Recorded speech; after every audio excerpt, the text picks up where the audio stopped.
What's going on, everybody? Welcome back to the Project Manga podcast. I'm Noxie. It's your boy Keiko. And I have no idea how to host this show. What's going on, everybody? Welcome back to the Project Manga podcast, where we cover One Piece, Samurai 8, Jujutsu Kaisen, Boku no Hero Academia, Chainsaw Man, The Promised Neverland, week to week. I'm your host, Eagle. What's up, you guys? Welcome back to the Project Manga podcast. I'm Noxie. It's your boy Keiko.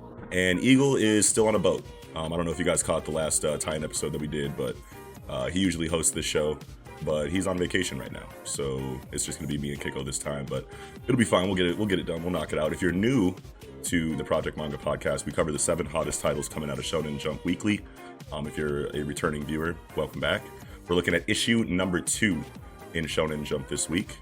And no One Piece this week, but still a really nice week all around. There's a lot of action-heavy chapters and a couple shorter chapters too, but I think it'll still give us a really good discussion. So, how are you feeling about this week, Kiko? Oh, I'm good, man. We there's a little bit of it feels shorter, but maybe that's all aligned the way we needed it to. It's just us two today, right. So. We'll make it work. We'll make it happen. For sure. Yep. For sure. Absolutely. And also, before we get started, go ahead and visit the description down below. You can see ways to support Project Manga, as well as the link tree in there that shows all of our social media accounts and all of our other online communities, as well as the link tree that shows you where you can listen to Project Manga pretty much wherever else you normally get your podcasts. So, That being said, let's get into this week in Jump. Starting off with Jujutsu Kaisen, Chapter 87, The Shibuya Incident, Part 5. You want to take the reins on this one? Sure. I mean, right from the jump, you get all the talk about grasshoppers. I want to say locusts. Yeah, I think locust is what I saw on the fan scan. I don't remember exactly what it said on the Viz. I felt like I saw a grasshopper on fan scan and on Viz. You see grasshopper, but they also do the locust exposition about how the origin of the curse and how people consider locust as a plague, and that's where the hatred and the fear of the locust come from, and that's what spawned this curse, I would assume.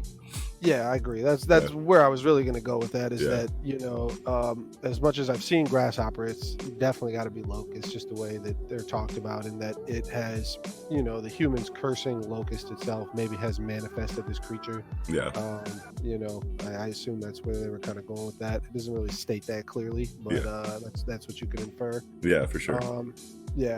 So, I mean, it's an action, it's an action chapter. But Yuji's hands, though, I don't think we've seen him. I mean, we've seen him. We know he has hands, but this is a way more. I think it's because he's fighting 6 arms or 4 arms. Yeah. You know what I mean? That it's as fast as it's being shown right now. But it looks so pretty, right? It does the job. It's again, we say it it's a different type of art style. If you want to try to look at it real closely, you could really probably nitpick it, but it's I don't know, it just works, and it does the job, gets it done, looks good in its own way. Especially that fucking panel with Yuji all black hands. With the cursed energy coming off the hands, and he's like why am I losing? My arms are better than this guy, my vision is better than this guy, I'm taller, I'm heavier, I'm faster. How is he getting me? And it's really cool. Yeah, right. And it's really cool how we get, the inner monologue here from Yuji talking about how, this guy doesn't seem like he's the kind that would use, sneaky tricks or whatever, and then it goes into the narration halfway through that is very Hunter reminiscent, when it's talking about... So many Hunter parallels. I swear. And so many. And the narration alone, is probably the main thing that I take away as something that is very Hunter-like. But it talks about how the abdomen, lays eggs underground and how it can stretch 3 times its size, and it's got a spike on the end of it. And he tries to shoot it at Yuji, and Yuji's like, oh, okay. So you do use, sneaky tricks and whatnot. And the way that it's kind of written kind of makes it seem like you're supposed to like this grasshopper guy, but I mean, him trying to trick Yuji is just oh, okay, you're out of here. You know what I mean? Yeah, I'm assuming he's going to explode next chapter and yeah, just or just evaporate show a this thing. fucking big puddle of fucking shit that he left after that. Because it's hard to really tell in that panel, but when he does try to snake him with the fucking stinger, which, man, I should just go back a little bit to talk about all the things that I feel reminiscent in Hunters. So it's like Gon fighting the Chimera Ant who has a bunch of fucking arms, like right away, just, I'm going to try to out hands you, for sure. you got way more hands than me.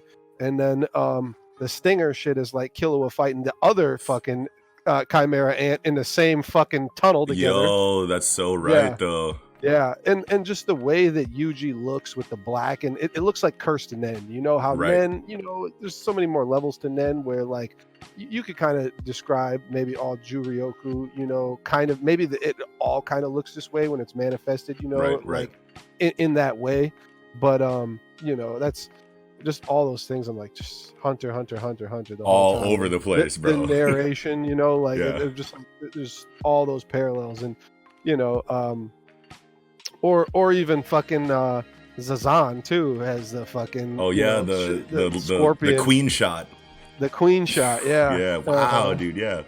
Yeah, so it's pretty crazy, but I mean, what's really to say about the fight? Yuji works the boy. I feel like he punches. That's what I was gonna say originally. Is that it looks like when he tries to snake him with the fucking stinger shit, he gets punched in half. Like punches that abdomen off, and like, the stinger part's probably. Yeah, I think he does break the extended abdomen off. Yeah, hell yeah. Yeah, choreography is so good in this chapter too. Like. Yuji, like jumping, like I don't know, it's hard. No, to really that flip panel, yeah, that like fucking flip panel was so tight. Yeah, I love that panel. I was like, oh, all right, I see. Yeah, and you can tell exactly what's going on, like even though it's so like sketchy. You know what I mean? I feel like maybe not even mistakes that mangaka make, because it's kind of like a part of the whole like Eastern like illustrations, overarching like style that there is there is that they have all these angles that they show all of this action from, and a lot of the times, like if you're not really paying attention, you can kind of get lost in the movement of the characters really easily with that style. But M.A.N.G.A makes sure that in their art that they make sure that you really know exactly what's going on, even though it's got such a sketchy film over it. So I really appreciate that. Yeah, definitely. M.A.N.G.A destroyed the nail that was keeping the curtain up. So, and then Mahito just kind of like leaves after that. Like, he's like, well, because he's got something to do, in which he's going to Shibuya, I guess. I mean, that's what the like train station says. It's like to this way to Shibuya, and it's like, okay, I don't know. I don't want to say like he couldn't have handled M.A.N.G.A right there, but. I don't know. It wasn't worth his time. Right. Like even if he could, it would have took up too much time. It would have, obviously fucked the plan up. So he's like, all right, time to skate. And he even walks like he is skate, not that bitch. So he's going to Gojo? That's what I assume. Yeah. I mean, has Gojo ever even met Mahito before? I don't remember if I don't think that, because I'm pretty sure that in the Goodwill event, Mahito fights Nanami and Yuji, but what is that before Gojo? Or no, in the Junpei arc rather. My bad. In the Junpei arc. Junpei. Yeah, I was confused. In the Junpei arc. Yeah. But Mahito is there at the end of the Goodwill event to steal Sukuda's fingers. Yeah. So, but and then that was when Gojo was like distracted by the curtain and Hanami. And then while he was, Mahito went and grabbed it. So and then where was Gojo during the Junpei arc? He just wasn't there, right? Yeah. Yeah. Pretty sure he just wasn't. Yeah, he just wasn't there. Wow, bro, what is that, bro? What is that first encounter gonna be like, bro? Mahito don't want it. No, not at all. But do you think that he's going to meet Gojo with Geto, or do you think Geto and Gojo are going to meet, by themselves? Because obviously we have to assume that Gojo's just gonna beat the shit out of fucking Shoso, and Jogo is probably gonna run away, right? So, or they just all three, first one's already been waxed. The next two, get it after that shit. What if we come back and they're just off screen dead? Well, Choso, it's weird because he's actually a human, so like even though he's like that cursed womb that cursed womb painting or whatever they called it. So it's like, I mean, is he a human? I don't know. I feel like he is. He's just like, I don't know, since the womb. I feel like that just means like he's had like Juryoku like seeped into him since he was a baby in the womb. Yeah,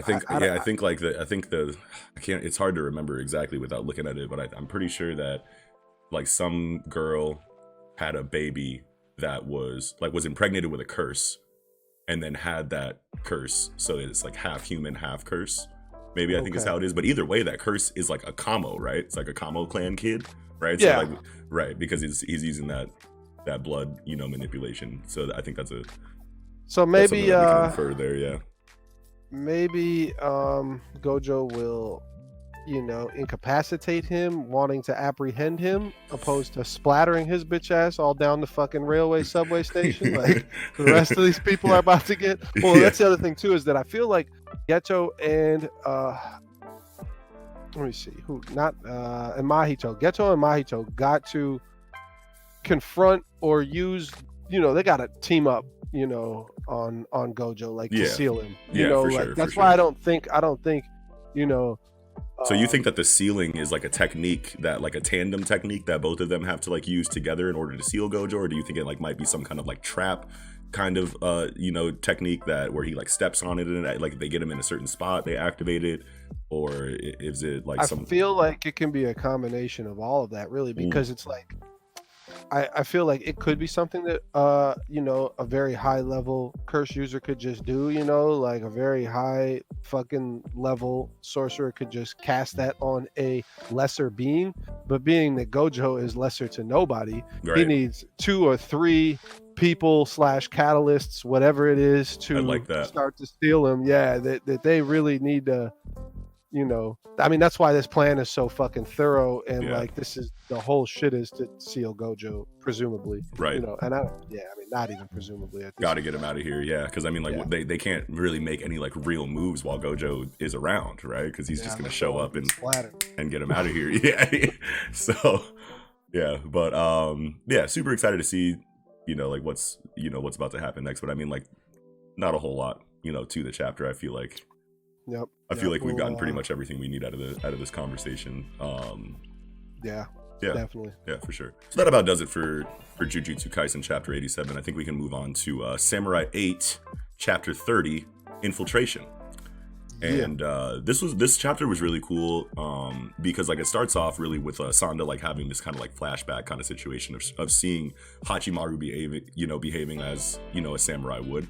So like this is huge implications that he is actually going to become a samurai eventually. But the question that I had for you was like, do we remember any specific dialogue that says that the seppuku weapon is like a specific kind of dagger that's like some kind of technology or some kind of. I'm pretty sure it is.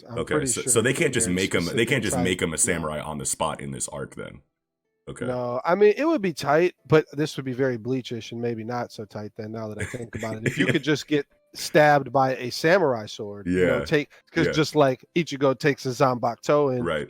Like, something like that where, maybe Hachimaru could use a samurai sword, let him stab himself or stab him. I don't know. I don't know if I would like that though. Yeah, I know. Not anymore now that I it's one of those things you're like, oh, that's pretty. Nope. No. I think the ritual dagger is like a specific, some kind of technology or imbued with some kind of energy or something like that, and is some kind of special situation. Yeah. But I mean, I think it is pretty clear that Sanda or Kotsuga, I'm just gonna start calling him Sanda from now on. Yeah, Sanda is the name. Yeah, for sure. I think it's pretty clear that he is actually going to activate pretty soon here as a tried and true samurai, which is cool. Mm-hmm.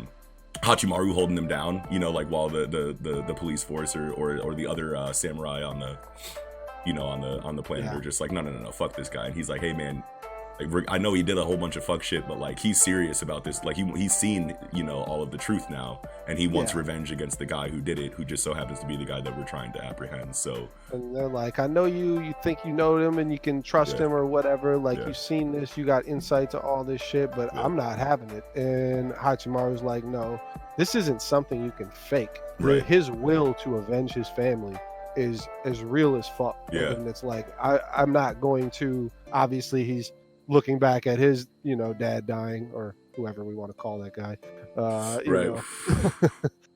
Professor. Yeah. Professor Mohawk, his man. Creator. But so it's like he's looking back on that, and he's like, nah, like this is some serious shit. I'm about to ride with him. I'm about to help him get his shit done. And right. Hachimaru's just that type of dude. Right. Big Shonen MC vibes. Yeah. Coming from Hachi. Yeah, Definitely. for sure. Another thing, Benki's in the in the ship, and he's like, I'm just gonna dust this whole planet. How long until Yoshitsune's key is ready, and then his system stone 20 minutes, and then coincidentally down below they're talking about like tell me everything about Ben-K and we might let you go, and he's talking to Commander Sen's talking to Sanda, and Hachimaru's like, yeah, just check out my key, I got all the info from the last like 10 minutes that you weren't around, and he sees everything, and then he's like, okay. And one thing that I want to point out is Commander Sen's deductive reasoning is on point, because he sees all the information. He's like, okay, so this is probably his next move, and it's exactly what he's planning to do. He's probably going to destroy this whole place, which is really cool to see. But another thing that I wanted to comment on is that they're talking about how the warheads that he has, the warhead cubes that destroy planets, just having one is a 300-year sentence. Yeah. So now we know that there's some giant galactic prison, you know what I mean, where criminals go, which is Impel Up. Yeah, but that's really cool though, because it's like, how many like crazy criminal characters are we gonna get a jailbreak arc? Are we gonna get are they gonna have to release some kind of crazy prisoner to help with the conflict in the later arc? Is it gonna be something like that?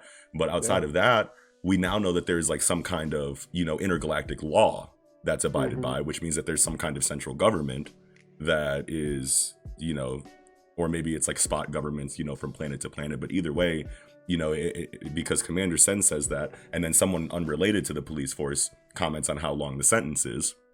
So we know that these people come from different places but have the same idea of how these laws work. So you'd have to assume that there is some kind of like central government in place there, which is really exciting to hear about, because now it's like this world building that we're getting is starting to like connect all of these dots, and now we're starting to get a nice view of, or a better view rather, of what this story might look like in the next 30 to 50 chapters, you know what I mean? Yeah. Another thing that was interesting about that, and I want to say it was said in like some fan translations that I saw, but I didn't really quite understand it, and Viz may have made it clear or made it up, you never know, but where it says where he was saying like, so there's a 300-year sentence for 300-year sentence for fucking having these fucking star, they called it fucking star killing capability fucking nukes, basically. And what do they call them? What do they call them? Warhead, like cubic warheads. Yeah, it was cubic. I saw cubic and I saw angular warheads, and and they called it, they have star killing capabilities. I don't know if that was exaggerated or what, because they only show it destroying a planet. They don't show it destroying a star. That's far. But they said it had a 10,000 kilometer radius. That's enough to destroy a star. Yeah. Okay. Yeah. I'll take your word for it, Neil deGrasse.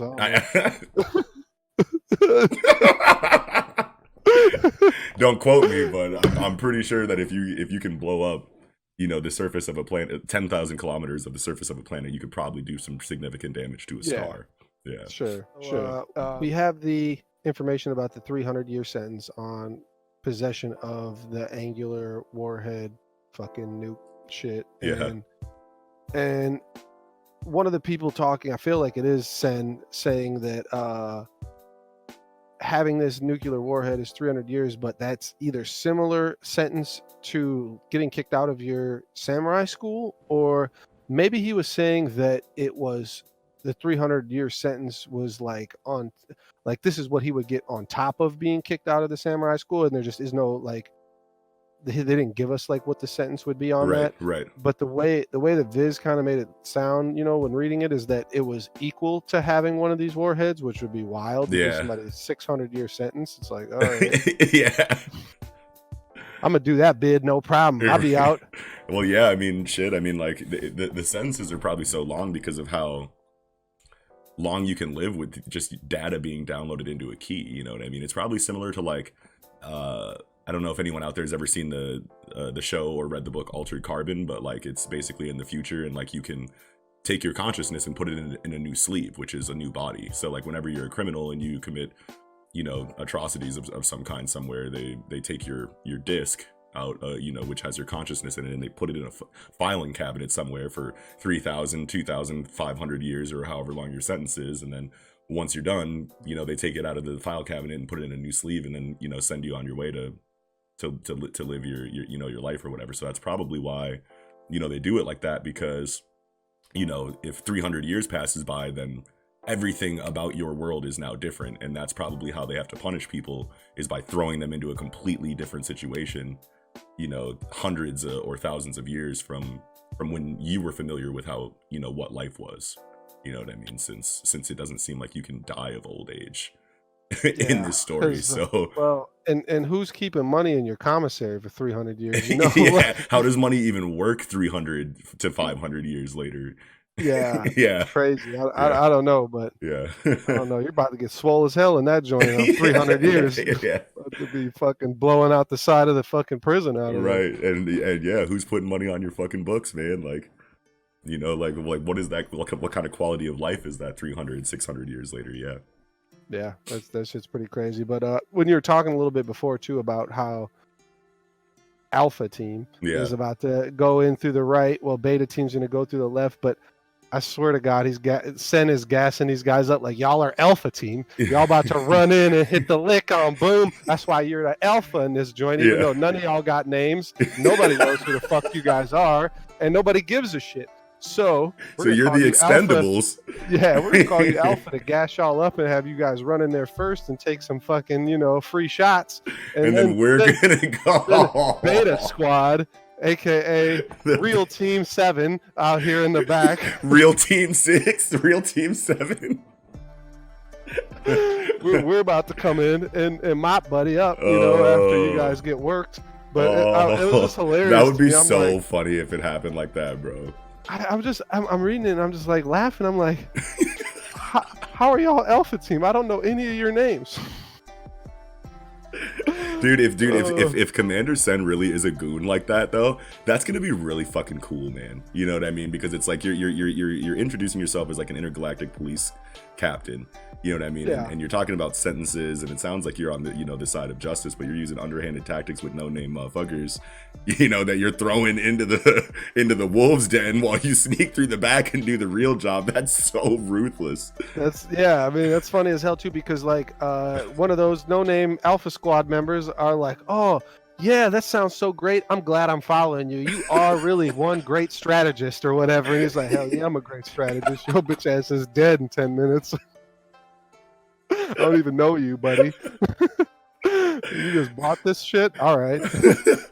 I couldn't help but laugh. I was just like, this is I didn't even questionable. I didn't even think about that. That's hilarious. If all of those guys survive, then you'll just be like, all right, maybe he was, you know, he had a real plan and everything was fine. But right now, it looks like he just gassed them up to run in there and take the first shots, you know, like.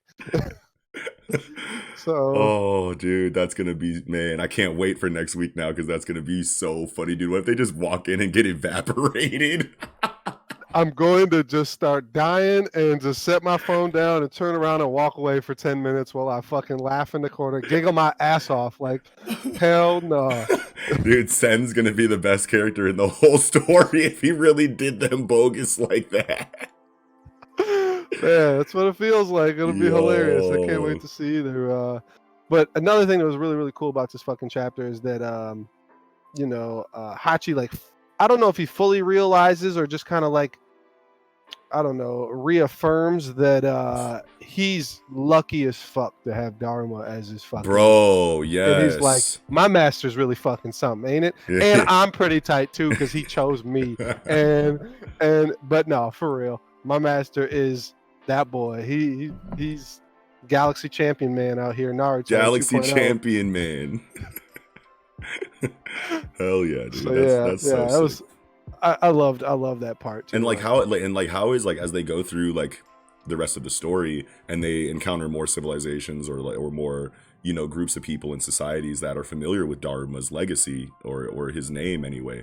Like, what is that going to mean for Hachimaru's notoriety moving forward? Because probably one of my favorite aspects of adventure stories like this is the main character that started with nothing, going through and accomplishing things and gaining this name, you know, that just makes people shit their pants upon hearing it. You know what I mean? Like, look at the Straw Hats now, you know what I mean? Like, compared to like the beginning now, whenever you see Sanji, it's holy shit, that's Blackleg Sanji, you know what I mean? Like, is Hachimaru gonna get a name? Like, you know, bro, that's gonna be so sick, bro. That's gonna be so sick.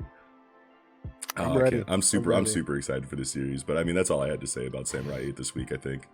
Well, just the one little last thing is Oh. like just right at the end about Ryu and Sanda like of course, reconnecting and like just like they're super boys, like and they're going down. And Sanda even says like, "I'm gonna find your real name." For you. which like shows that there's like, I'm glad that you brought this up. I was about to move on without it. I'm glad that you're here because but it's just so, it's so like, he asks, Ryu asks Sanda like, are you done with all your secrets now? And Sanda's like, yeah, I don't have anything else that I don't want people to know about myself or that I'm trying to hide from anybody else. And then, but when it's on the subject of like Ryu trying to remember himself, he's like, what do you think I wonder what my name is. And like, you get that reaction panel from Sanda. Like there's still more that, to their relationship and their history that we don't know, what I mean? And it's like, what kind of, like, I just need to see the chapter of when they met.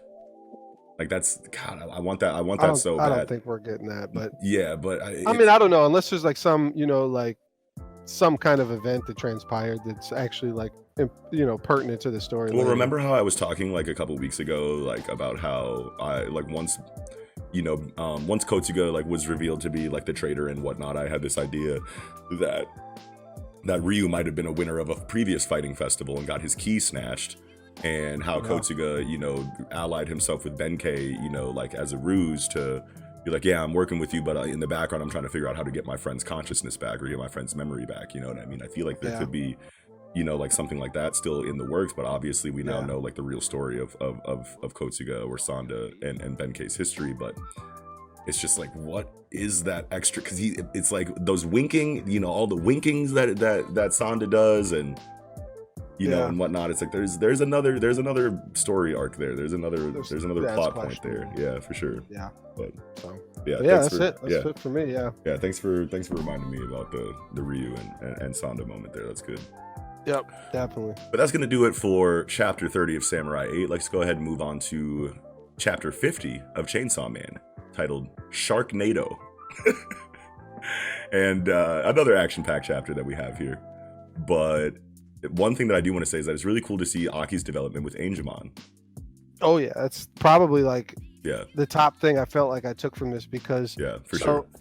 Well, Angemon is like having a flashback to somebody that he knows. So that is okay. Because I was wondering, like, have we seen the woman, in that flashback before? No, we haven't. Because I thought maybe that was an Aki, flashback of someone that he lost previously that we didn't know about and how he's tired of losing people and that's why he grabbed Angemon's hair, but no, that makes more sense that it's Angemon's person from his life.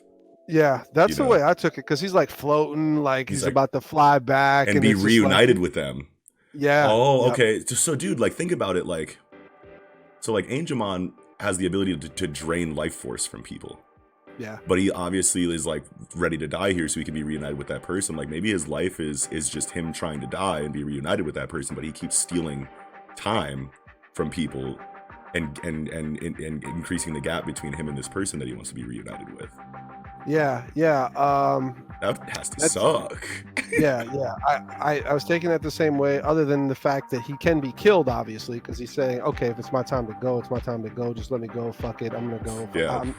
I don't really want to fight this life. And I'm ready. So. Yeah. So it's probably like trauma can take him out, but like his lifespan just keeps being extended by his ability. Yeah. Dude, definitely. That's crazy. I think that is the way that it's going for sure. Yo, which is cool to see development from or just like more information about the character of Angemon there too, because like it kind of feels like in this story that like devils don't really get that kind of time. You know what I mean? But another thing is that Aki's development in regards to his relationship and how he sees devils is also increasing, because when the violence devil saved him in the last chapter, he's like, I've never been more happy to see a devil. That's the first time he's ever said anything like that. Otherwise, before that, he's just been talking shit. And then now in this chapter, he saves the devil's life by offering some of his own, because he knew that he would have his lifespan depleted. Yeah, when he only has a 5-year max on his life or right. whatever, he says he only has 5 years to live. Like, that's a huge fucking deal for Aki. It's not like he's living till he's 80. Yeah, and only 2 months really doesn't. Yeah, that far less of a scale when he only has 5 years to live. That's a huge fucking deal. Which, I mean, that's why it's like the biggest takeaway from this chapter, because it's there's going to be so much more fucking growth and development for Aki and Angemon and their relationship. And it was tight that just from the beginning, like when they're paired together, they both don't want to be with each other. They both kind of shit talk each other and don't like each other. But you still could kind of feel like, okay, this is a great opportunity for growth and development. And if they don't have it, that like would be squandered. Like this part of the story is very interesting, and I'm glad that, you know, we're seeing more pieces of that come to life here. So. Hell yeah. Oh dude, you know what Angemon's ult is gonna be? Giving his time to Aki and dying. Oh god damn it. What? Bro. You can't do this to me on camera. No, I'm like, wait. That definitely sounds like it's gonna happen. He's gonna go get reunited. He's gonna be like, you want to know what, dude? I fuck with you. Like, I want to be with, you know, the person that I care about from this flashback. Like, take my extra time that I steal from people and live your life, bro. Because what if he already has a bank of 50 years saved up? It's like not shit, you know. Like as far as like if it was just coming down to how long he'll live, you know, maybe he does got that much time that he can just give Aki a full rest of his life. Oh man, that would be crazy. Yeah. Especially if it's like in the middle of the fight and Aki's like already kind of dead on the ground, and he has to, you know, give him the life. The full life. He's gonna full die right then and there, and Aki's gonna get up and activate to work somebody with, you know. Yeah, that'd be pretty sick. I hope that does happen. Yeah, because it's like all this time, like with like, you know, going through like Aki's like character arc, like since we found out that he only has 5 years to live, it's just like, no, you know, like Aki, like, you know, like I want EOS Aki to be like a thing, you know, like he's one of my favorite characters. And the characters in Chainsaw Man, it's hard to take a lot from them even after 50 chapters, you know, like these chapters are always, they go by so quick, and a lot of them are super action packed or short or both, you know, and you don't get a lot of time spent on them, but the time that we get on them is really significant, and there's like either a lot of symbolism involved in the writing of their characters, or they have these amazing character moments like we see here with Aki and Angemon, and it's like, how is this writer making me care so much about characters that we have so little, you know, you know, information on, you know what I mean? And it's like the opposite of One Piece, you know? Right? Like, it's like we don't have anywhere near what we would get in something like One Piece or Hero, where the authors like really make you love these characters, but in his own way, he's doing that in a I don't know, maybe you can call it a more concise way, where he's getting to it right away, but no matter what, Aki sleeping in the corpses or faking his death in the corpses and coming out to he was already top on my list after that. Hell yeah. Anybody who hides in corpses is automatically a goon. Yeah, you gotta fuck with them. Yeah, for sure. Because like, imagine that in real life, hiding in dead bodies, bro. I'll pass. I'll pass out. Like, imagine how that smells all over everybody. Right? Exactly. Fuck, couldn't even do that shit. Shout outs to Pakul too, then, because that inside of the Chimera ant like cave has to smell like hot butt, fam. They got human meatballs just chilling, not refrigerated on the side. Ugh. Fuck that. But dude, going back into the chapter, poor Beam, bro. He just keeps getting flash fried and cooked and but he's good. He ain't gonna die. Yeah, no, for sure. But you're right. I felt bad for him too. Yeah, and when Retsei comes with the fucking Booker T again. The Booker T and hits him, you know, from the blind spot, and he's all cooked, you know, but he still managed to get Denji in his mouth, you know, to protect him. Dude, Beam's such a rider, bro. Beam is super. Maybe we should do it. Maybe we should do a tie-in episode for like most like best rider dies. Ooh, that would be a great topic. They ride no matter what. Side characters that ride. Yeah, hell yeah, bro. Side ride characters. Side riders. Hell yeah, man. But yeah, I mean, how is it? And another thing is like, how is this final showdown with Retsei and Chainsaw, you know, and Denji going to go? Because it's like he hasn't. Like, okay, like, no. Like, why are we going? Like, why are we being led to believe that he's not going to get one-shotted or two-shotted? You know what I mean? Like, because like the only growth that they've been talking about is him swinging around on, you know, on buildings with his chain. It's like, how is that information going to help him any at all on this final destination, like flat platform, that he has on top of this, building? I don't know. Maybe we will see some crazy high flying, because I mean, like, she's got Baku Geppo, so I mean, like, maybe he will start swinging from some chains, but. So the thing that I could see happening is Denji uses his chain like Rose Whip. He's gonna be Kurama. Rose Whip Lash. Yeah. Dude, that would be sick. Because he did already slice one of her limbs off. And then that was kind of funny too. Yeah. And he's like, oh man, that's a shame. I had to cut that nice ass leg off, Yeah, still being Denji, like, even in, I love when authors don't forget, character moments like that, and opportunities that they have to show, like, who, the character. Typhoon Devil just like spits blood right into her mouth. Yeah. It's like, but the Typhoon Devil is kind of weak though, like. Yeah, Denji just like one shots him, but you can't even really tell what happens. It's just like he's in the tornado with the fucking. Yeah, and he slices him like in his mouth, like separates his top and bottom jaw. That's what I saw. Looks like that's what he's already doing all the time. It's right. Like a big fucking tornado of intestines. It's like I don't. Whatever. Yeah. But yeah.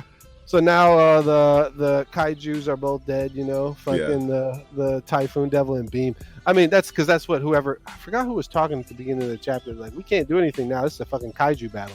Yeah. I think it was M.A.N.G.A.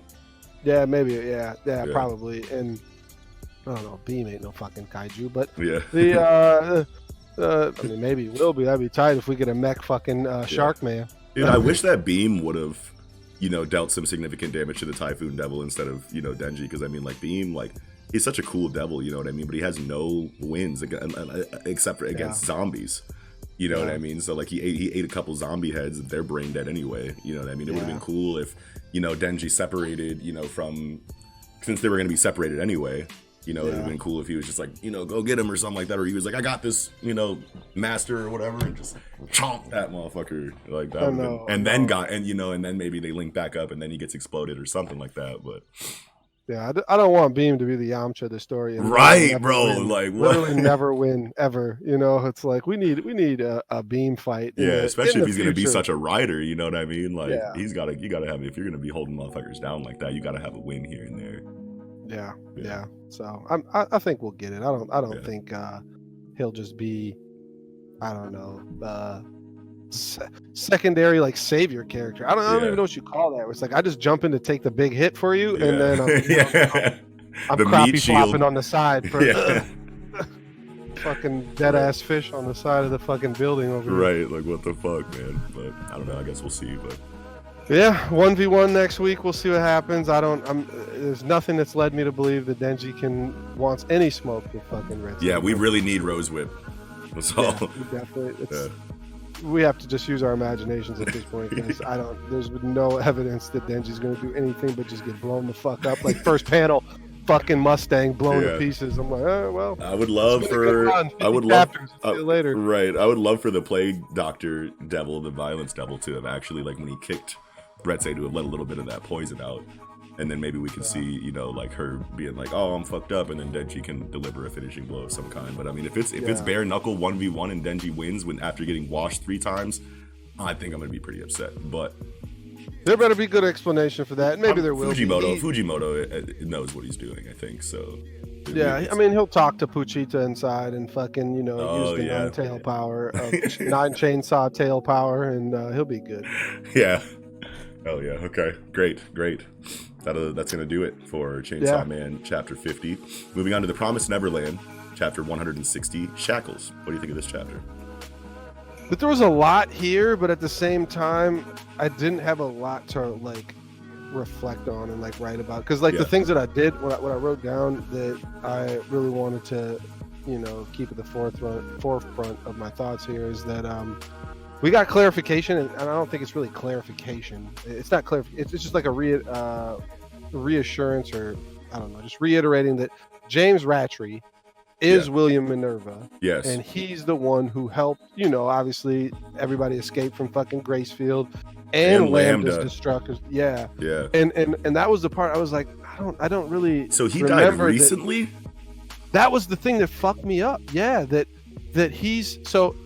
James Rattree is, I want to say it's Peter Rattree's older brother. Yeah. And that James was supposed to be the like head of the house and be the next fucking Rattree lead of, you know, these humans or whatever, like the divine human. I don't know what the fuck you want to call them. It's like the special humans that don't get ate and do what they're told. Yeah. Yeah. They get to live a life that's not, you know, a part of any of that shit. And so, yeah, Peter Rattree kills James / William Minerva, or has like there definitely is scenes has him like excommunicated and then eaten. Yeah, I don't remember exactly. I would assume that if you're the leader of the human, you know. See, but James was supposed to be, and Peter wasn't at the time. But Peter somehow, like, I feel like finagles their government / army, whatever the fuck, to you know, think that James is some kind of traitor, which he actually was. And they kill him. I think. I mean, I would have to assume that Legra ate him, right? Because it's like, if you are being allowed to live any kind of life as a human, then that means that you've got to be really smart and really useful. If you're really smart, then they want to eat your brain eventually. So if you're being snitched on and shown as a traitor, then you're probably going on Legra plate pretty soon after that. Yeah. So yeah, that's definitely, you know, safe to assume. I felt like I remember them like dealing with him internally, like somebody killed him on because they're keeping the underhanded like plan secret from. Yeah, they don't like. So Peter doesn't want Legra to know that James was behind all this shit and helped all this shit and got all this shit cracking, and that's why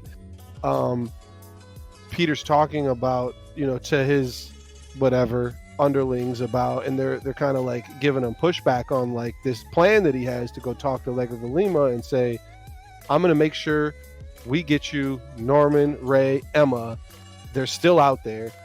This is our fault. We fucked up, and that's true. Right. But I need you, you know, obviously to give me some, you know, manpower. I need some troops. And she's like, well, this is your fucking problem.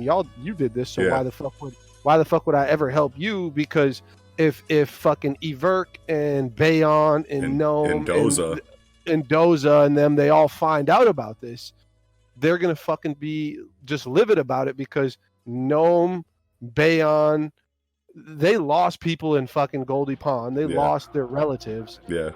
But that was Leovis's fault, because he was doing that behind royalty's back anyway. It's Bayon's fault. Oh, it's Bayon's fault. Yeah. Yeah. Leovis just went there with him and was about that's right. it. That was Bayon's he was idea. just that was Bayon the second or whatever. I feel like it was the second, but it was his shit that he ran that, but Leovis, I have such a hard time. Because we're used to Lewis, right? Yeah, I know we said Lewis for so long, and now we gotta say Leovis.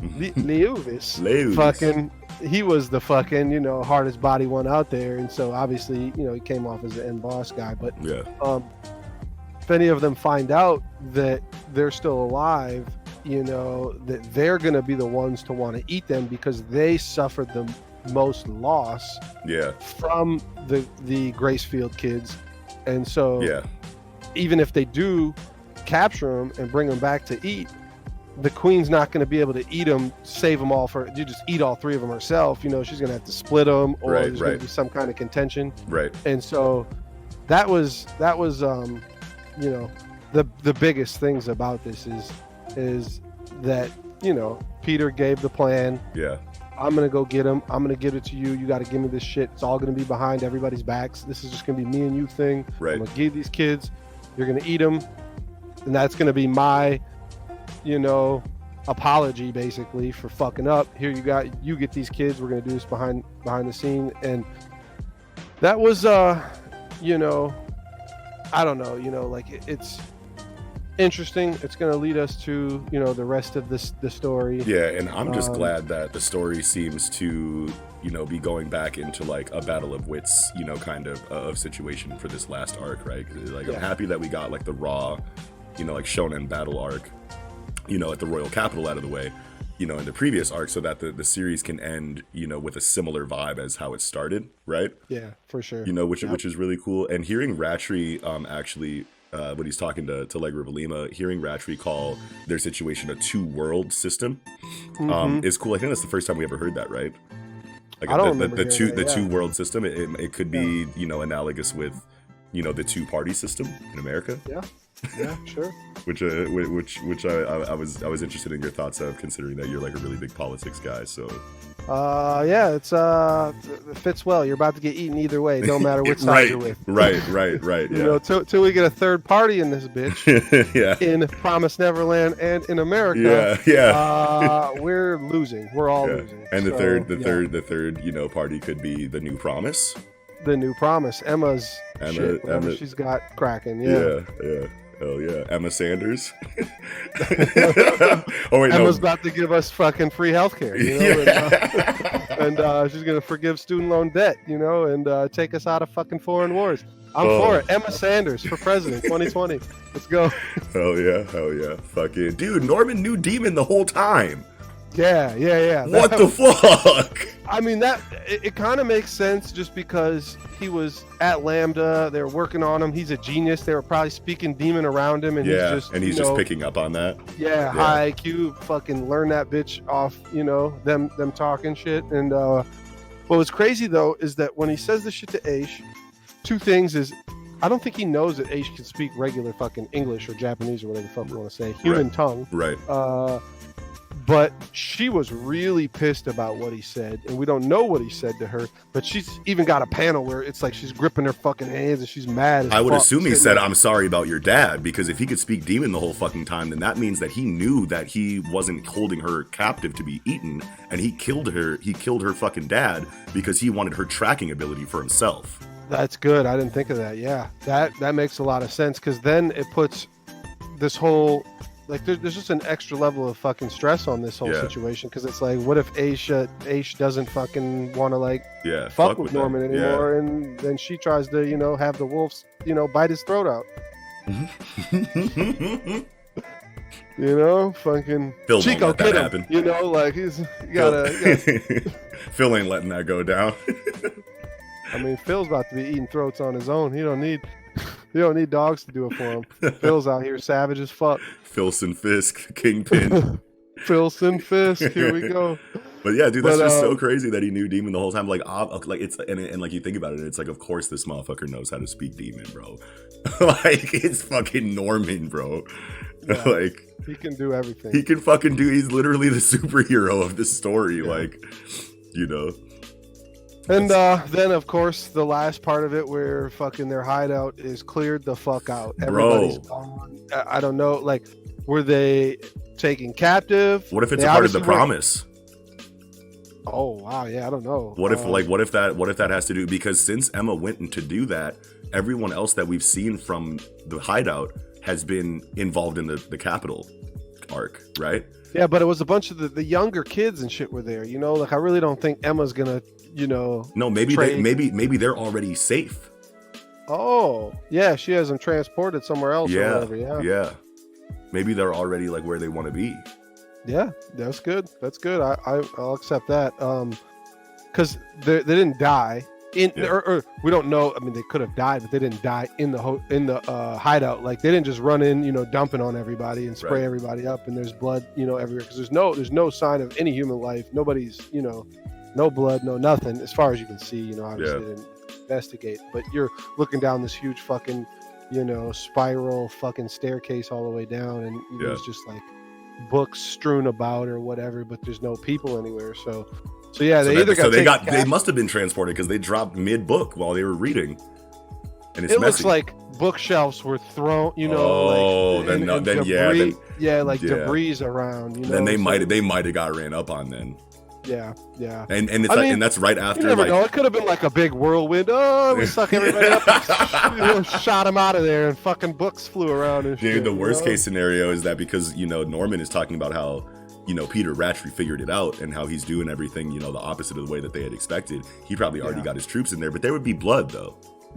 Yeah. Oh yeah. There would be blood. Yeah, they came in there going crazy with the K, 360 degree motion, spraying kids.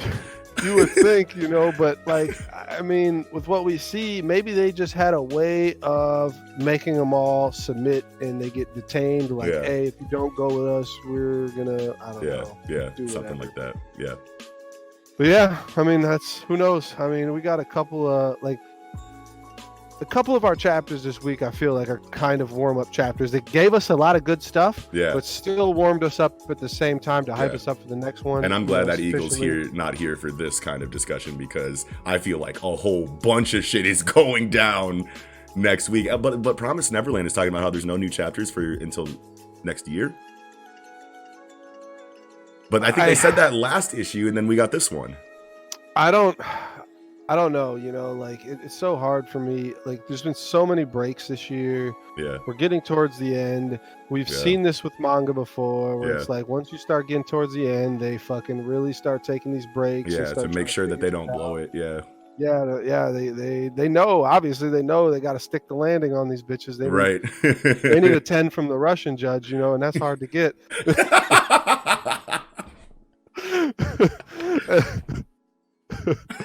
7.2. No vodka, potatoes for you. Yo, they need to stick the landing for the Russian judge. That's so good, dude. I hope that's a thing on our show moving forward. That's incredible. And sometimes I feel like I am the Russian judge, you know? Like, yeah, dude, you definitely are the most like critical, I feel like, out of us three. Because I mean, like, Eagle's just gonna be like, everything was tight, fam. Tat tat tat tat tat. Oh man! And if I had his energy, like, I feel like I'd be a millionaire. I just sit in my house fucking like, no, I ain't going out doing nothing. It's cold outside. Fuck all that. He's out. Yeah.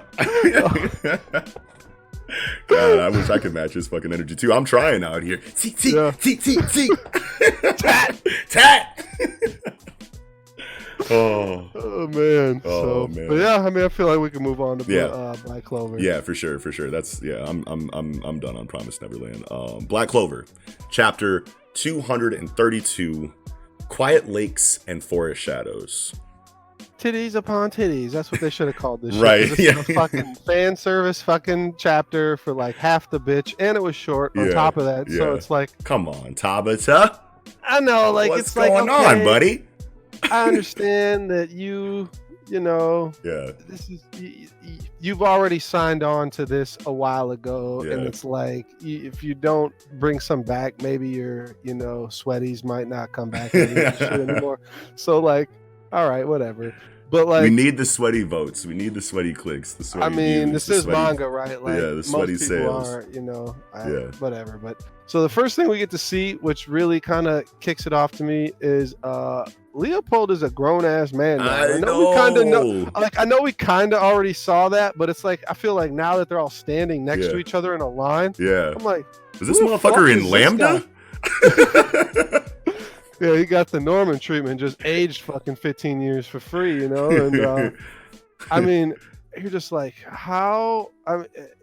6 months, you know? Like, and it's crazy because like when I'm thinking about it, I'm like, how the fuck would somebody grow that much? But then I remember it's like, I'm 6'2", 6'3", whatever, and it's like, I remember being like 12, 13 years old, and going into my kitchen like when I woke up and feeling like everything's smaller and shorter. Like, what the fuck just happened to me? You know, like, because it's like I literally was like, I want to say like I was 5'3" in like seventh grade, and by 8th grade I was like 6 feet. You know, already, you know, it's like in a year's time I grew over a foot. It's like, it could happen, but I don't know. He looks like more than just like height wise. He's like grown ass man now, almost. You know, so I'm ready to see Leopold do some damage. Other than the fact that I'm still mad for Eagle, and it's just a good point that Magna's not here, and it's like, where is Magna? Like, why did you have two fire mages that were both supposed to have development? You know, right. You know, it's understandable to have like Fuego Leon and Mario Leona, where like the development is going to be little, or, you know, you get something like fucking how Fuego Leon gets a fucking salamander, like, and you know, they don't have like the novice to OG development, like all the younger guys will, and it's like, that's one thing that bothers me, is that Magna, I couldn't just Magna's coming back Fabio style, fam. He's coming back swole, man bun, no glasses. 2 baseball bats are made of fire. That's the thing. It's like that's what I really liked is that okay, you have 4 different fire mages that are prominent in the story. Yeah. And M.A.N.G.A is obviously the odd man out because the other 3 are Vermilions. Right. And his style, even though it's fire, is way different from theirs. Yes. And that is cool. But I mean, fire is just one of the most tired abilities in anything ever. You know, it's like the most like regular, you know. And so I just really hope Tabata can kill whatever he does with M.A.N.G.A to make his fire ability even more so different than it already is. Yeah, maybe M.A.N.G.A will evolve to plasma. Okay. Maybe he'll get his magic will become plasma magic, and then he'll be back in the light as like the number 1, you know, fire based, you know, user on our side, right? Because Mereoleona's jawing you with fire punch. You know what I'm saying? Leopold's doing Fuego Leon type shit.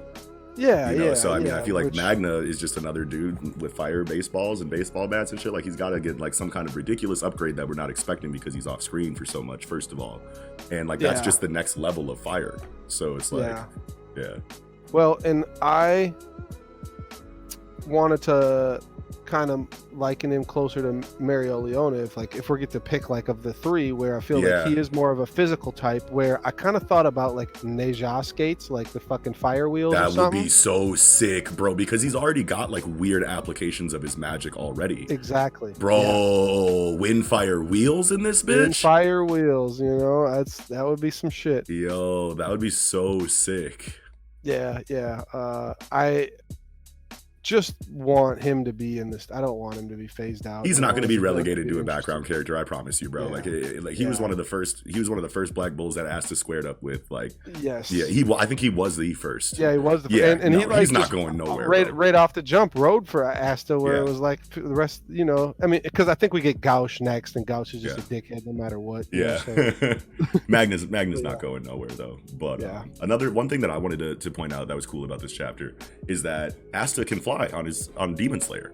Yeah, mercenary Tau joint. Yeah, the mercenary Tau. Yeah, which is super cool to see. But like it was alluded to, you know, a couple chapters ago when he threw Demon Slayer and then called it back to him, so that we know that he's contrling it with some kind of like psionic or. Well, he was riding it a couple of chapters ago, but it was kind of hard to really tell. Yeah, and it wasn't really it wasn't clear how he was riding on it. Like, did he throw it like mercenary Tau? Or is he controlling his anti-magic, which we get that this time where he just says, I'm controlling my magic. I'm basically riding on it like a broom. Right. Because he summons it and then he jumps on it and he's stationary and then he takes off. Yeah. When you see it, like, I think it's like 2 or 3 chapters ago, and he's like, because he like rode it into that fucking moving fortress fucking thing and like shot fucking Demon Slayer through the wall and like landed, you know, like. Right. And with the way the force was going, I was really hoping it was fucking mercenary Tau. Dude, I know, I wanted bro. To throw the fucking and then thing jump on it. So I wanted it so bad, but it's fine. You know, this is cool, yeah. Dude, sure. What if we get like some Final Fantasy like 15 shit, and he's like throwing Demon Slayer and then teleporting to it? That would be man. I don't know how Tabata would be able to explain that away, but because that's so outside of what we would, you know, assume the realm of possibility would be, given you know, like what we understand about his character and his abilities now. But that would be cold-blooded. So Charmy's here. Really, I was gonna say, there's only like a couple little tiny things really to talk about. Charmy's in Polnareff Forest. She's just fucking smashing out there. Yeah. It's fucking old country buffet in this forest out here. Yeah. You know, eating all the fruit, big as hell. What did she say? I can't remember her dialogue in there when she saw Asta. Asta's like, what the fuck's wrong with you? Like, why are you always eating and shit? Is that the only thing you think of as food? And she's like, no, that ain't the only thing I think of. And she's like, I think of my, you know, sweet leftovers, Prince or whatever. Yuno's a vice captain. That's it. That's exactly it. Where you get the flash on that, where it's like Langris is, you know, shelved. Get him out of here. Fuck him. Yeah. Well, and he might come back, but he ain't vice captain no more. Right. He better not be. He better not get his spot back. And if he is going to get his spot back, he better beat Yuno for it, which he ain't going to. No, hell no. So yeah, like, Yuno's the vice captain on this bitch. Hey, I really want to see Klaus fucking talk about, this was my, junior, whatever, because we could still get that, couldn't we? Yeah, I'm sure we can, but I just obviously, being a secondary main character, basically main character B. Yeah.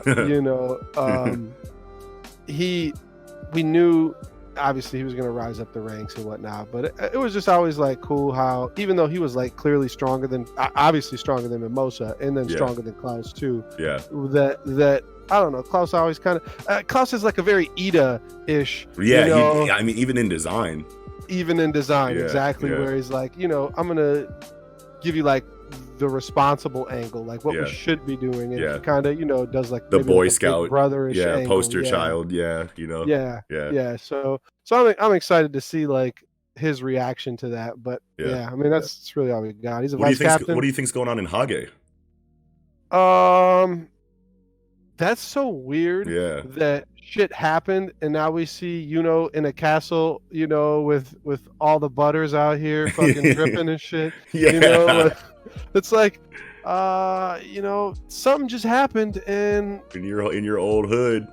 Yeah, tell me everything now. We need that, So I don't know. Maybe he shot up to vice captain because not only is his skills, but it came out that he's like fucking royalty or something, because that guy who came up was like, I forgot exactly what he said, but he definitely was saying some shit like, is somebody special. I can't remember exactly. Yeah, I can't remember either, but yeah. I don't know. I mean, hey, that's because if something's happening in M.A.N.G.A, is gonna have to go deal with that.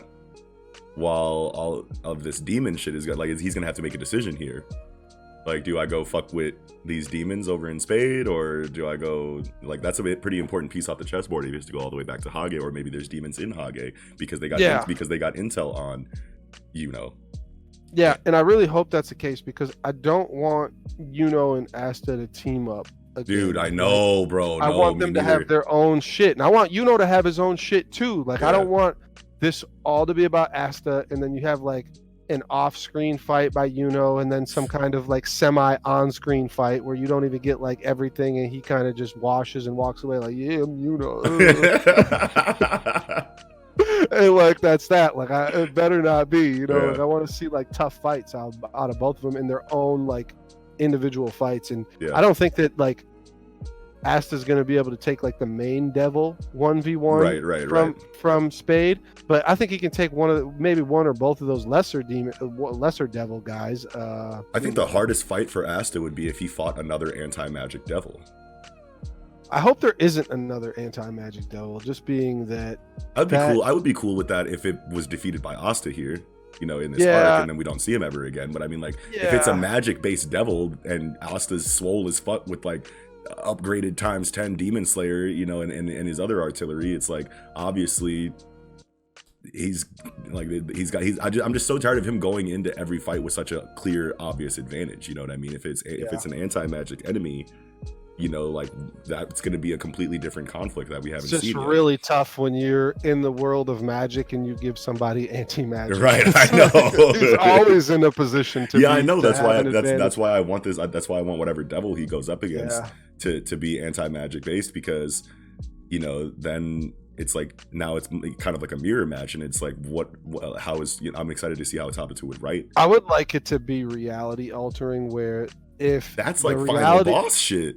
No, I know, but only the fact that Asta could fight him, being the fact, like, if you can get your reality altering off before he can cut it, if there's like some kind of like a physical, I mean, maybe not even physical, but some kind of, just some kind of like Katakuri's future sight separating him before the hockey can reach him. There is some way to break the reality altering. Like, that would make sense, to have a battle against Asta that he could do shit like, kind of Danzo it, where he gets cut in half, but he don't get cut in half, but Sharingan goes dim and he walks off from the side, or whatever, something like that, though, like where Asta can land blows, but they don't mean shit. Right. Yeah, I would like that too. Yeah. So. Hell yeah. I'm all right. For that. Fuck yeah. That's it for me, though. Like, we kind of We stretched that one out. Yeah, yeah. All right, that's gonna do it for Black Clover chapter 232, and then the crescendo here, going into My Hero Academia chapter 253, Chirakumo, and I mean, I'm going to talk about like my potential frustrations with this chapter in just a moment here, but we got to shout outs to Ida for this color cover. Thank you for saying it right away, because if you didn't talk about it, I was going to wild out, because this is one of the best covers. Yeah, I've bro. ever seen. Bro, his engines, clean. his exhaust on his legs is so sick, and the perspective and the colors. And I didn't know that Hero never got a color page this year. Oh yeah, no. Until this chapter. No, yeah, maybe it wasn't a color page, but they got some color spreads. I want to say, like, I don't even think we got. I don't even. Think, I think I mean, this is just the internet. This is just Instagram and Twitter. But I think I saw someone talking about how they were like, "What the fuck? Why didn't Hero get any kind of color this year?" Yeah, I don't know. Yeah, dude. Yeah. I mean, that's Twitter for you. They're on it. Yeah. But yeah, man, that's an amazing color page. And we get a little bit of information on it here. He was interning with Manual, right? Over the break, which is tight that's who he's training with. Right, the engine guy is training with Manual. All right. Yeah, super sick. But I mean, like, what he learned with his time with him is that he's just more flexible now. How is he going to apply that? Just using inference off the name Manual, he may have gears now. He might be Luffy, you know? He might be switching it. You know, you can manually switch second gear, third gear. That would be so sick. You know, I really, really hope that he, because, man, I'll always say that the Stain arc is my favorite arc. Like, just the Stain shit, I don't know. Like, it hit me so He just hasn't been able to match that energy, right? Because Stain was the first holy shit badass villain that we got. You know, and Ida was the center of that story, which it hit, especially. I mean, the brother angle, you know, was really heavy. You know that I've always kind of wanted Ida back, but also kind of understood why he isn't back, because his quirk is cool, but he ain't, you know, fucking with the big three. Yeah, it's super cool. Like when you were first introduced to him, you're like, yeah, the speedster hero. Like hell yeah, like is he gonna be like the Flash? And then like. But I mean, like, this is manga, so like you're not gonna get like wildly broken like the Flash, and you're just gonna be the super, you know, like super fast attacks are cool, but there's a lot of ways to deal with a super fast character. You know, well, it's combustion speed, you know. Like, yeah, especially when it's combustion speed. Yeah. Yeah, it's not like, you know, broken speed, whatever. Yeah, vibrating through solid matter type speed. Oh man, but I see what you mean though, because it's like I have a hard time putting arcs above Stain too. Just because like we, like we connect on that Stain level, you know, like as people who have been reading this shit since there was one fucking chapter out, and seeing everything from week to week going into that Stain arc, that hype, I still feel like is unmatched. Especially, you know, like after, you know, like when the Nomu steals Deku and Stain saves him, you know, and he's shouting at everybody in the middle of the city. He's like, All Might's the only one who can kill me. Where's All Might? Bring All Might here. And it stifles even Endeavor with his malice. You know what I'm saying? That's hype that is pretty hard to fucking top. You know what I mean? And then but since then, Kohei has done incredible things with the story. Revolutionary villain arc. Yeah. You know what I mean? And the Yakuza arc is top tier too. Yeah. But Stain just felt like a villain who was defeated so unconventionally. Like, I mean, it did come down to the tandem combo attack, wow, and then, you know, setting him on fire and whatnot. But you know, but like just like the choreography in that fight, you know, is just from an assassin, you know, point of view with Stain we're not going to get like a 1v1 villain like that, you know, or at least if we are, it's not going to be a Stain again, you know what I mean? Well, and how tight is Stain to have the ability that he has, and he still like is some shit to like really be feared, because it's like his ability is not fucking easy to use on fucking real people with good quirks, you know, like if you got any kind of fucking quirk that like is how are you ranged, fighting Cementos? Yeah, impossible. How are you? You can't fight fucking Kirishima. Like you can't fight like, you know, Tetsu. Like Tetsu. You know, you can't fight Tetsu. Fucking A. But I mean, I don't know. I just loved the Stain shit. I mean, and it's the anime too. Like I just want to say, like the anime. But even in the manga, bro, that shit was so hectic. Even in the manga, bro. It did go hard. Like that was because so hard that was like the most. That I was the most excited for those episodes of Hero that I may have been excited for any like anime episodes. And that was like, back when Kohei was like really bad at drawing action, but only with like characters with like flamboyant like energy attacks, right? But that was a pretty physical fight, you know what I mean? So like the choreography, like was huge to see a large scale like high stakes fight like that, where you could see everything that was happening. You know what I mean? So yeah, man, it's so hard to put arcs above Stain, but yeah, I mean, speaking of the debris drawing or whatever you want to call it, where he's drawing fucking like explosions on mass levels, and the one that I was really mad about was the Sun Eater fucking chapter. Yeah, bro, dude, we got that fight in the anime now. Yes, I was just going. Is it good? It is good. It's good. Yes, Sensei Love was talking shit about it. Yeah, no, and I understand why. Because I feel like I haven't seen it yet, but I feel like maybe the I don't know, animation quality may have went down, and it's like I didn't like look at it like I don't know, like chapter, like a panel for panel, or some people like really break it down like that, and like maybe I didn't remember all of the details, but just like on a simple like just anime fight situation alone, like that shit went. I thought it was tight. Hell yeah. And what's going on with the pacing in the anime? Because I'm pretty sure that this is episode 6 or 7. Yeah, I mean it's going fast. Yeah, do we remember it being that quick in the like how many chapters are they squeezing into these episodes? Because it's like they're already in the climactic. In the climactic situation of the Yakuza arc now. Like that seems pretty quick to me. How far is this? How much story is this season going to tell? If we're already at Sun Eater versus the 8 precepts, like I don't know. It's you're right that it seems like so Mirio's already ran off past everybody because fucking Buddy who can control fucking inanimate man. Oh, so Locke got stabbed already? No, Locke has not got stabbed yet. Okay. But the guy who fucking he takes the drugs and he jumps into the wall and then he fucking distorts the whole fucking underground fucking path and puts up all these walls, and only Mirio can run through them all and go ahead of everybody else. Yeah, and like that's just happened, and then they're gearing up for it. They're definitely but yeah. Fatty Sun Eater episodes. Oh yeah, that's the first time he's ever climbed up on the camera like that before. I was surprised. Yeah, but yeah, it's been good. It's I don't know, like I could see where like if you're gonna look at like previous quality, I feel like the quality has dropped like a little bit in the last couple of episodes, the animation, but like. Yeah, that's because they're saving it for Chisaki and Lemillion. Probably, Chisaki. I almost said Kisaki. Yeah. No, this ain't Toman hours. Yeah, fucking. I can see why that they would, and that. I mean, just the Magna getting blown up episode.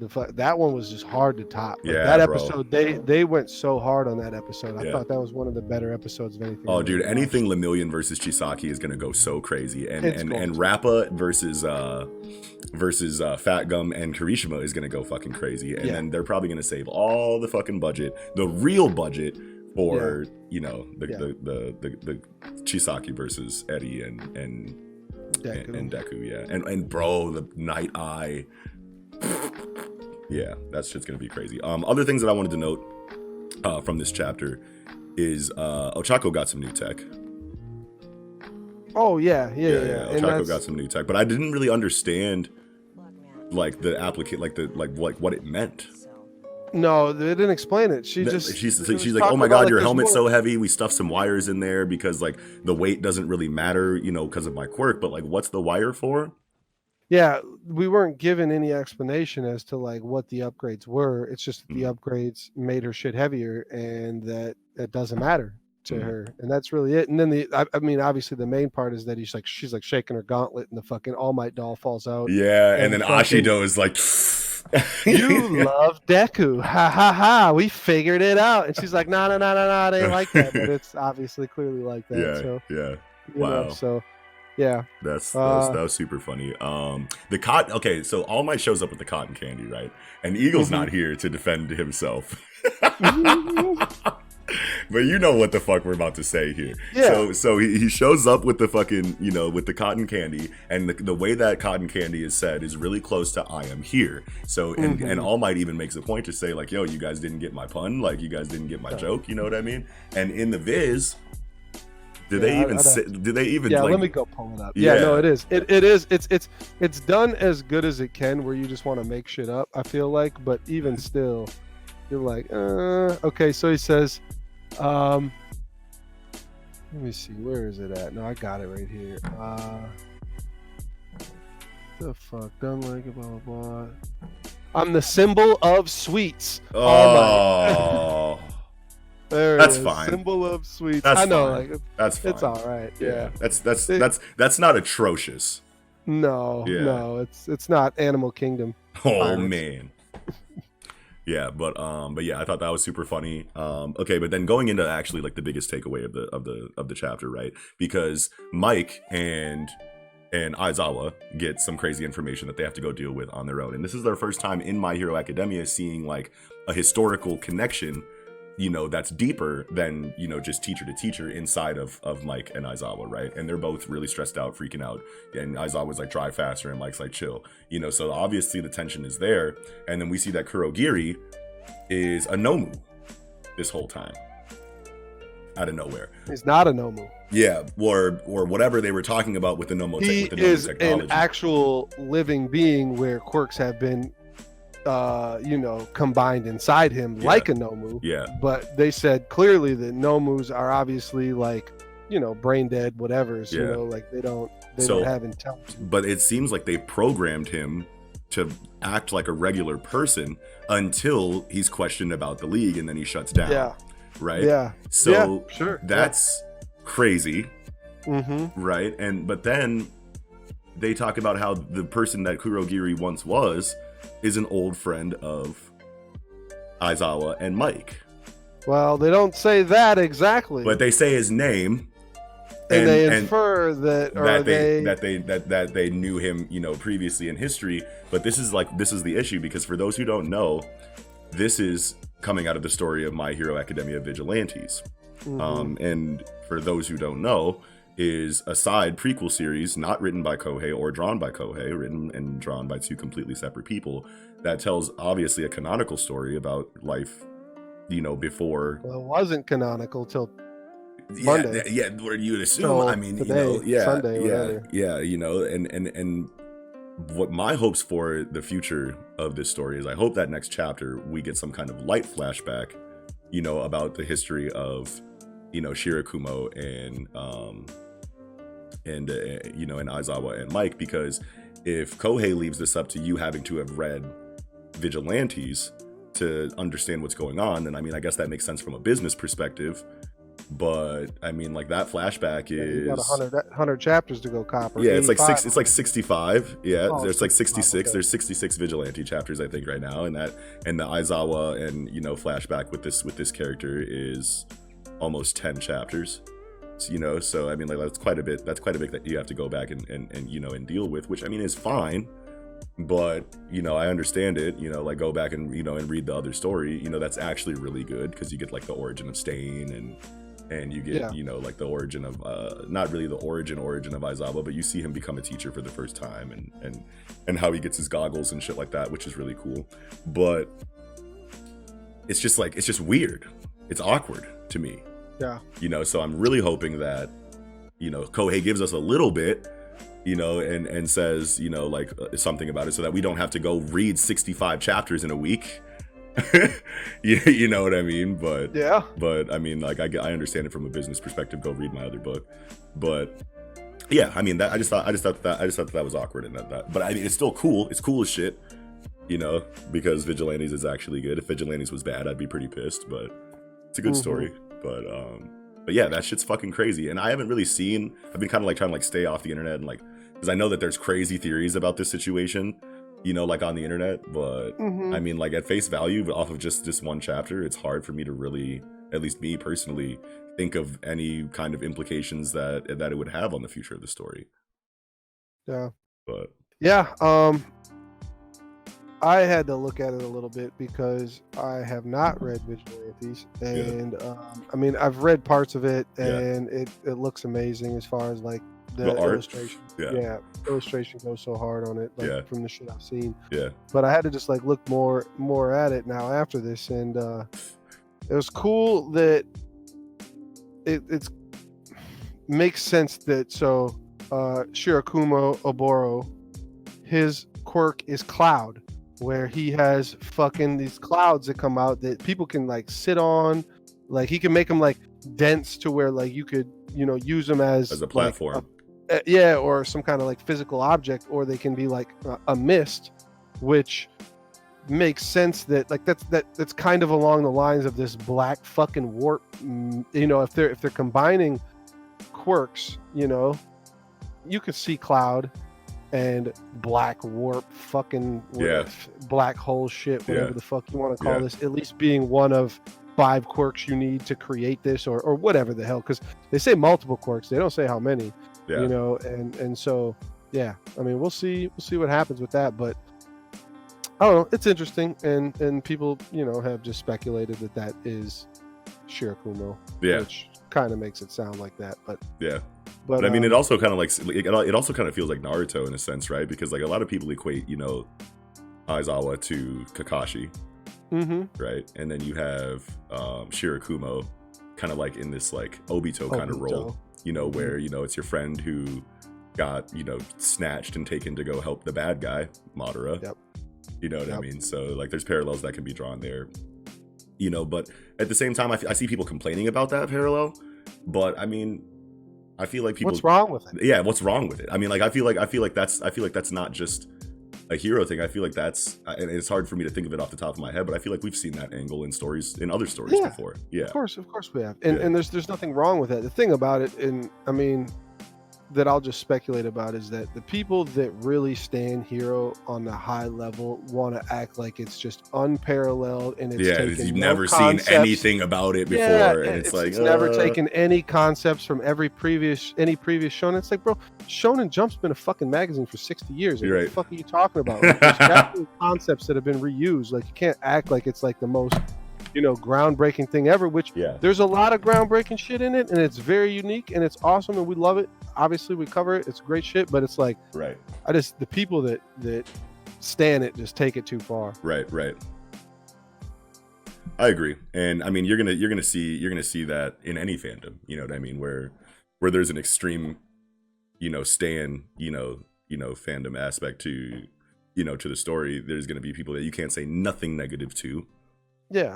Otherwise they're going to surround you, and it's going to be angry mob, crucifixion, Frankenstein's monster hours, you know what I mean? So it doesn't matter what story it is, there's always people taking shit too far. Straight up with anything. I mean, there's people that tell you, Black Clover doesn't have any fan service. It's like, okay, buddy. They can't say that after this last chapter, right? Even so, prior to that, people will say a lot of things. They'll say One Piece is linear. Okay. It's the same thing every time. They go to an island and then they like help everybody and then they leave. And it's like, okay, it's easy, dude. It's easy to, to paraphrase, a premise, of a story arc and make it sound dumb. You know what I mean? Chimera Ant Saga is just a bunch of bugs crying. All right, it's bad. No, you know what I mean? Like, you can say it about literally any story arc. You can simplify it like that and throw shade at it or flame it. You know what I mean? And it doesn't make you right. Just because there's similarities. From arc to arc. It's structured. Yeah. You know what I mean? That's not a bad thing. You know what I mean? Like, the questions that you need to be asking is like, are there new concepts or characters, new significant concepts or characters introduced in every arc? Do the arcs like move the plot forward? Is there character development? Is there world building?